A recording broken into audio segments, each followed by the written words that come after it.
Hello viewers, இப்போ ஒரு கோயில் கட்டினாங்க அப்படின்னா அந்த கோயிலுக்குள்ள ஒரு சிலையை வச்சு பூஜை செய்வாங்க. எத்தனை வருடங்கள் ஆனாலும் அதே சிலையை வச்சு தான் பூஜை செய்வாங்க. ஆனால் நான் சொல்ல போகிற கோவிலில் சில வருடங்களுக்கு ஒரு டைம் அந்த சிலையை மாற்றுறாங்க.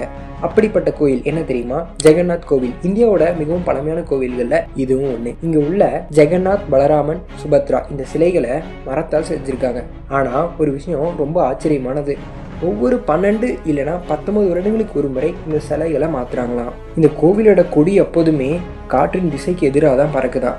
இது எப்படி சாத்தியம்? மதிய நேரத்தில் இந்த கோவிலோட நிழல் மொத்தமாக மறைஞ்சிடுதான். இது எப்படி நடக்குது?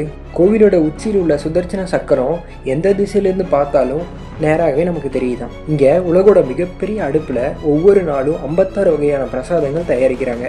ஆனால் இந்த உணவு எப்போதுமே வீணாகாதான். இந்த கோவிலுக்கு மேலே விமானங்களே பறக்காதான். இந்த கேள்விகளுக்கெல்லாம் விட உங்களுக்கு தெரிஞ்சால் மறக்காமல் கீழே கமெண்ட் பண்ணுங்க. அப்படியே நம்ம சேனலை சப்ஸ்கிரைப் பண்ணிக்கோங்க.